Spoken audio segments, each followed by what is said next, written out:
our soul doesn't need to vie for that sort of dominance. It already is. It's already in alignment with that. But we do have to bring one into submission to the other because both can't rule. So it's like, well, okay, obviously, if we want to go with the higher self and wisdom and the infinite and expansive possibility, then we got to go with soul. Hello, everybody. Welcome back to my podcast. Hannah Mae here. Today, we're going to dive into the spiritual experience and what can you tether to that grounds, anchors, and centers you, that you can rely on, that you can come back to, and really essentially begin to live embodied from that place, rather than it having to be something that you're always seeking, but that it's something that you can become. We're going to talk about God. We're going to talk about concept of God. And you don't even have to have one or know what that is or have that figured out. This episode is for everyone. I really want to plead my case for the deep need for this connection and to be embodied as souls, that we are in the light of the time that we are living in, and in this age of rapid advancement in technology and all this external stimuli and things that really pull us into a disembodied state that causes us to externalize our well-being and externalize our spirituality, okay? Because spirituality doesn't happen outside of us. It's not an experience that we can access outside of ourselves. It's an experience that we have to have, integrate, and then become, and then live from. So on Sunday, I went to a Greek Orthodox service, and I was really in a place. I was coming off of Saturday. We did the Reclaiming Joy retreat, which was a micro women's retreat, and it was really beautiful. But I was in this place of gratitude and just needing to rest and be receptive. So I was really called to be more contemplative. And I went to this Greek Orthodox service just to go be in the energy of these ancient rituals that are thousands of years old that haven't changed in forever. I always get so much information when I move into that, and I just get still and I listen. I really felt the breath of spirit breathing through me completely unobstructed. I felt completely clear, completely connected. I was attentive, and I was able to receive the insights and the wisdom that were coming through for me. And different prayers were inspired and words, and I'll get imagery sometimes. And I'm always so grateful, because this stuff is not stuff that you get in the 3D. It's not stuff that you can buy no matter how much money you have. There's no acquiring or accumulating that's needed. It's the opposite. It's an emptying. It's a letting go and a clearing. And it dawned on me, and part of my gratitude was the lifetime of work that I've really done on my recovery journey, in my detachment journey, of clearing space to be more receptive, to even be able to get to a place where I can sit still and receive, because I didn't used to be able to do that. And still sometimes, honestly, with my ADHD, like, I'm a hot mess and it's hard to do. But, when we really make that decision and we're really called into stillness and attention, as I was, because I was coming off of this really beautiful day at my retreat, it felt very easy. And so I found myself in and out of trance that night and the morning of, and I was getting all kinds of cool downloads. And it just inspired this prayer of gratitude, which was, Lord, thank you for inspiring me to let go so that you can breathe unobstructed in my soul, because that's everything, right? And this is our energy. This is heart-brain coherence. This is an inner alignment. This is what I was talking about at our retreat.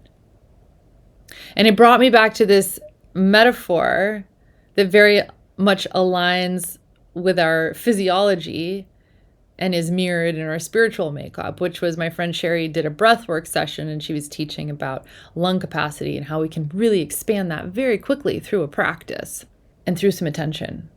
And it's so simple. And I thought to myself, can I make more room? Of course I can. Because even though I feel totally clear right now, we're called to evolve, and the spirit is called to evolve. There's no cap on spiritual growth. So as long as I'm human, there's always going to be some unawareness. There's always going to be something new that I can come into. I can become more receptive. My vessel can expand more. Love can increase. But, we can't expect to really be able to embody this and be receptive and have room for this when we're filled with other things, if we have not done the work of clearing and letting go. And I did a whole series on detachment, on attachments in this podcast. And if you haven't listened to that, I recommend going back through it. And we can become very attached, and we can idolize all kinds of things in its place that we get attached to, whether they're beliefs, thoughts, the idol of doing it ourselves, of striving. There's no room for God when we're so packed tight with strategies. And sometimes we pour in more regulation tools thinking that that's going to help us. But regulation tools can sometimes end up being very dysregulating, in fact. I mean, they're very helpful. I love them. They're wonderful maintenance. I utilize them, and I support myself, mind, body, and soul, so that I maintain this inner equilibrium. Prevention is so much easier than if shit gets out of control and it spirals like a tornado into the mountains, and then you're caught in the storm. And that's a lot more to have to manage, right? But there's this modern idolatry even of worshiping science. And there's a conversation about the nervous system. Well, it's like regulate the nervous system, and then the destination is a regulated nervous system. Well, I don't know about you, but I need more than that. It doesn't end there for me. I'm like, great, I got a regulated nervous system. I need to grow and evolve. I need to receive more. So these tools are important, but what they do is they take us to the doorway. And if we just stand at the doorway and we don't enter in, then all we've essentially done is get a close-up, and we've magnified our pain or our problem or what we think it is, but we haven't actually gotten close enough to it. And unless we meet ourselves in our being with that, in that, which oftentimes we do need support for depending on what we're meeting, and our tendencies to want to escape from that, because these are pathways that we haven't necessarily taken, and the way is not always clear. But unless we meet this stuff and get present with it, which is very simple to do, it's just simply, okay, hi, what you got for me today? And get curious about it, then we don't actually get to the root of the problem.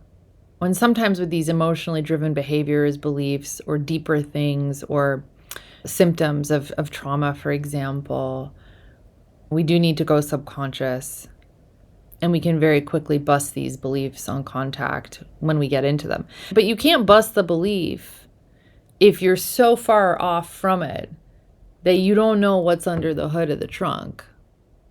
And you really got to get a little closer and be willing to take a look, no matter how uncomfortable you feel about it. I guarantee you, you're going to be more uncomfortable in staying in symptom management.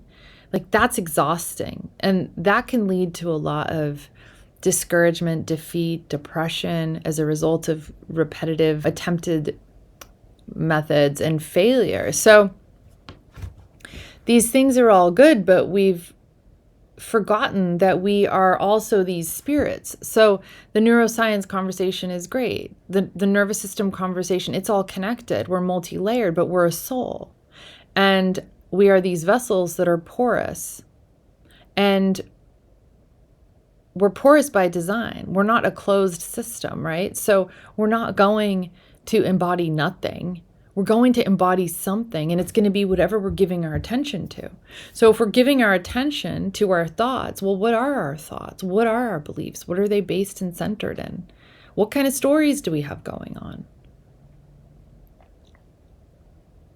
You know that you've got some limiting beliefs if the stories that are running and the narratives are causing you to shrink, to feel bad, to feel angry, to feel fearful. Some people don't identify with the word fear, so I'll just say nervous and anxious. How about that? Are causing us to not walk in the places that we actually want to, that cause discouragement, that cause self-doubts, low self-esteem. These are all belief-driven and belief-based. And so therefore, we need to be reinformed. And the problem with these beliefs, by the way, like, they wouldn't be a problem if we didn't believe them. But they present as truth, and they're very old, and they've been pressed in, and they're usually in our hardwiring because they were conditioned in somewhere along the way. So we need to be re-informed with the truth. Okay. And where are we getting this truth from? It has to be believable. It can't just be some more external information. It can't be somebody else telling me, no, you are worthy. No, you are good enough. I mean, sure, you could hear that enough times and eventually it might stick. Eventually you might become receptive to it. But if you have a fundamental core belief that you're actually not, then it doesn't matter how many times the person says it. All it's going to do is make you uncomfortable and reject it until you actually believe it at a deeper level. So how do we become reinformed? We have to access the truth. Where is truth? Truth is not outside of us. Truth is within us. This is the journey inward. What do we have to do to journey inward? We have to navigate a little. We got to move through some things. We have some things to meet along that journey and that path. And most likely we've avoided them because they feel uncomfortable, because they carry an energy. The energy they carry is that experience usually that happened, that feeling, that meaning that we attached to that experience, whatever it was in life that caused us to feel badly about ourselves or that damaged our self-worth, that was not in alignment with our souls. This journey inward, it is no joke. And the reason why so many people stay in surface treat symptom land. Oh, we'll just medicate it. Oh, we'll just do more this, more that, more this technique. Oh, we'll read this self-help book. We'll apply this. These endorphin producing, dopamine surging sort of highs. But then you have to come off the high of the new technique or the new tactic or whatever it is. And if you haven't gotten to root cause, then you've still got a symptom to manage. And then you got to try and find something else, right? So in all of these practices, which can be very helpful and very good, what are we coming back to? The goal is to come into our center and to get okay there and to have something that we can really anchor and tether to and trust in. So we're porous, we're vessels. Whatever we put our attention on, we're going to carry in our body, right? And our body is going to speak to us. It's going to speak to us in feelings, in sensation, and symptom eventually, sooner rather than later. And usually we don't connect the dots and we just don't think that, oh, that symptom has anything to do with anything. Oh, it's just some genetic thing. Yeah. Well, have you ever tried treating the underlying emotional issue? Have you ever followed it? Because if you do, you might be surprised that you can get some real freedom from that symptom, especially with emotionally driven pain and stuff. Like when that emotion gets resolved and you get freedom around it, it's amazing what miraculously changes and shifts in your body. Until then, you can keep treating the symptom. If the symptom keeps coming back, then that tells you you have not gotten to the problem. And sometimes it is a little bit of a goose chase, and we have to go the journey and have the process that we have to have. You know, I spent many years living in a pain story, living in a trauma that it just didn't seem to want to birth out of me. And then I realized that I had to be willing to just let go of the meaning and the story, because I was believing a lie. And as long as I continued to believe it, then I continued to experience the pain of it. And I continued to apply it and project it onto my own life. It was actually causing a lot of problems for me. But it had nothing to do with my reality. But, you know, try and convince someone of that when they're in their pain. They will fight for their pain story. They will fight you to the death. They'll defend their pain. They'll defend themselves. And I get it. But what if it wasn't true? Wouldn't that be amazing? There's this separation that has to happen. You're so enmeshed with this story. It's become a part of your identity, right? Talk about detachment. It's a detox of sorts to come out of that. I mean, you really do have to breathe your way through that. And there's so much freedom in it. You're detoxed, you're clear, you're clean. You can experience reality as it is once you've done that. So let's talk about, externalizing spirituality, right? So a lot of times we put faith in things outside of ourselves, in people,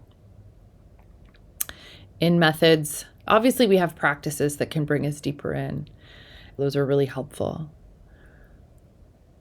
But I was at an event recently and everyone kept talking about how into spirituality they were. And there was a really big conversation about psilocybin. Psilocybin and crystals were the two things. Now, I love me a relic, like a saint relic. I love the vibration that these things carry. I love what they represent. I love the intercessory power that I believe in, because I believe all these souls of people that came before us are connected. So we can incorporate and utilize certain tools. We can seek spiritual direction. I had someone say, do you mean you're not supposed to have a spiritual director? Is that externalizing spirituality? No, that's remaining teachable, as long as it's somebody that's in alignment and it's actually nourishing for you and it's helpful for you in your journey. You know, we're designed to thrive in connection. So I think it's really powerful to understand and know that we're not supposed to do this alone, that this power actually heals through us, with us. And when we heal something in ourselves, it's like wind beneath our wings. It's like a spiritual staircase, right? We get leverage from that pain, from that thing that felt so hard. It stops hindering us and it actually elevates us. And that's when you know you have triumphed and you are on the other side of something, when you have deep, profound gratitude for it. Okay. If we're on the other side, if we're still in the story, then we're going to be most likely in victim mentality with it, or avoidance or denial. Okay. That's not transformation. That's not healed. So that's a really good indicator. You know, and there's no judgment in that, but it is something to get curious about. Like, well, where am I with this? My perception of this, you know, and some of these things we really have to baby step our way to get close to, because they touch on something so tender in us. But, you know, there's this wave and this really interesting phenomenon with psychedelics. And the reason why people love them so much is that they feel that they have a spiritual experience with them. It can be very intense. I have not used plant medicine for these purposes. I am sober, so it does not align for me. I know some people will argue with that and be like, oh, but it's not like getting high. I'm like, no. You don't understand. Personal choice. I also feel that I have been on this path and seeking and paving this pathway for myself. I'm really grateful for my journey, my spiritual journey. At times it felt very slow, but I know the way in as a result of my perseverance in that. I do not need anything outside of me to bring me in. I have full confidence that through surrender and through this clearing that I was talking about, I can drop in and enter inward. And there's really nothing that I'm afraid of in that anymore. Like, I have full trust because I've had repetitive experiences that have helped me know and feel safe with that process, you know? And again, we're humans, we do better with practice. So anything that we do with repetition, we build in, we strengthen those pathways. We know that journey. Now, that journey is endless. So that journey continues to evolve. It's not like got there, destination complete, you know. It is an ongoing process. It is evolving, but it's really interesting because people are loving this because they're able to like just have this really impactful, powerful spiritual experience very quickly, where these doors are blown open, where there's this cascade of hormones, this collapse of brain waves that take you into these very deep psychedelic experiences, which you can also, by the way, which is interesting, have through self-hypnosis, through hypnosis, where the cascade of hormones, the collapse of beta waves into alpha, into theta, into delta, into these highly receptive states where you're getting these gamma bursts as well, where all of a sudden, like, all the dots are connecting and you're able to have this information lock into your being and receive profound insights and understandings. So I'm not going to judge the psychedelic path because I do not know what is best for somebody's soul. I do think it is worth exercising some caution around because I have heard and seen things go very wrong for people with it. I also know that unless that work is integrated properly, it can actually be very damaging for the person spiritually. The other variable there is, who is this supposed shaman that's leading you through this work, and are they spiritually sound? What are they grounded in? If somebody's guiding you through this, for me, there's too many variables there. And like I said, I feel like I've got a solid hookup because it's something that I've persevered in. It's available for everybody. You do not have to take something to have that experience. I know that for a fact. But I know people and have talked to people who it has helped them so much, and they have overcome certain traumas that I did not have to struggle with, right? So I don't have judgment, and I do not know what is best for the soul. If something truly helps someone and puts them on a path to a spiritual connection that they're able to continue and sustain, then it's certainly not for me to judge. But it is a really interesting conversation, this parallel between these deeper meditative states that we can't access on our own through hypnosis, through intensive prayer meditation practice.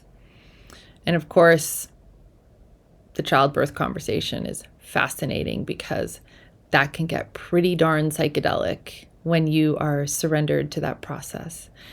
I've talked a little bit about that, but that's for another day.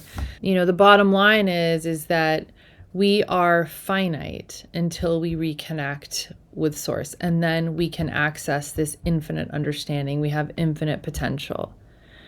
When we access spirit and we enter into these other dimensions and we drop beneath the surface of our very busy conscious mind and into these altered states of being that are natural states of mind that we go in and out of without realizing it throughout the day anyways, but we do so in a targeted, intentional manner, we have access to all the inner resources, inspiration, wisdom, clarity that we need.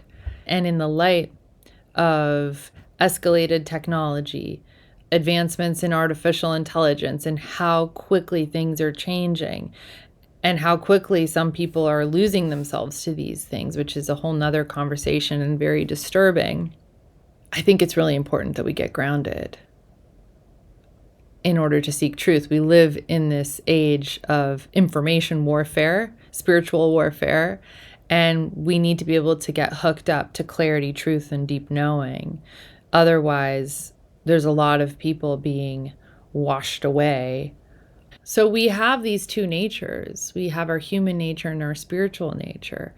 And our human nature is finite. Our understanding is finite until we reconnect to Source in the infinite I am, the eternal I am. And then we are unlimited. Then we open and expand possibility.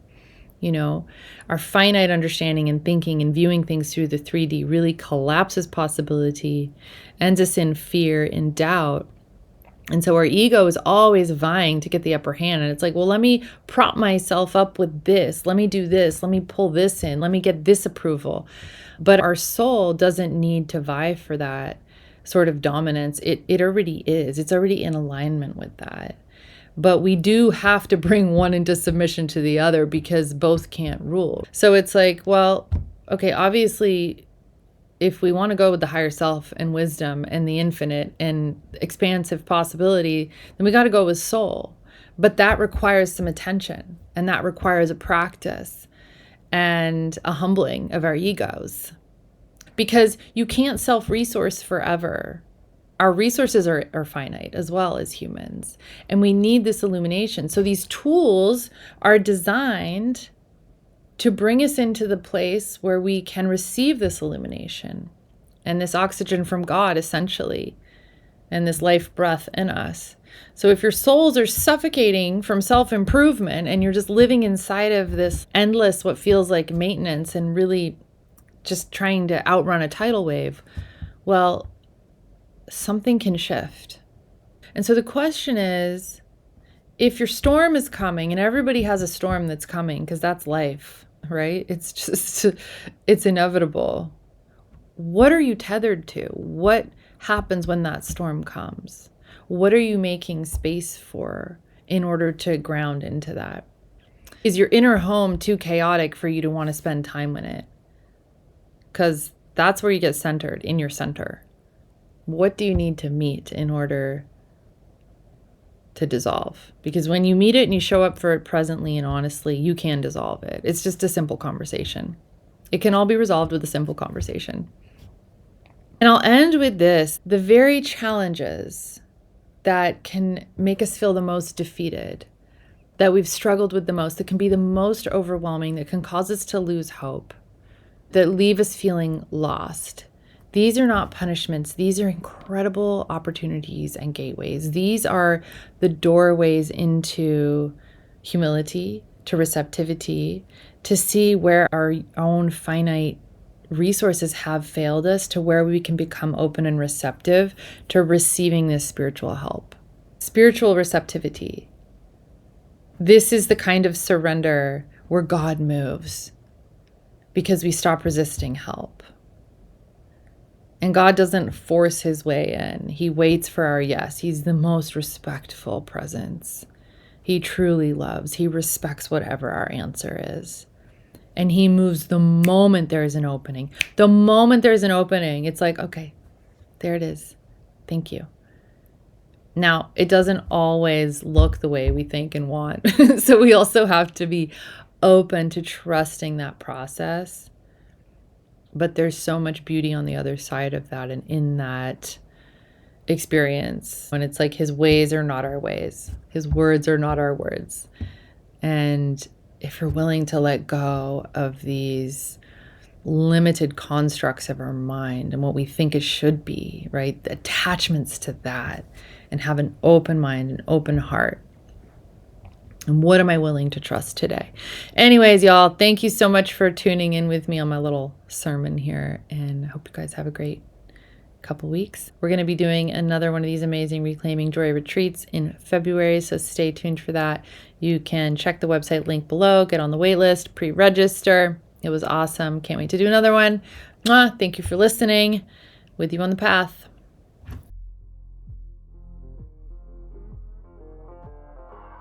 Thank you for tuning in to the Maybe Mindful podcast. If you enjoyed today's episode, don't forget to subscribe and leave us a review. Your feedback helps us grow and improve. For more information, resources, and exclusive content, visit our website at maybemindful.com or go ahead and follow us over on Instagram at maybemindful. If you enjoyed this week's episode, please give me a follow, screenshot the episode, and go ahead and tag me until next week when I bring you another thought-provoking and inspiring topic. Until then,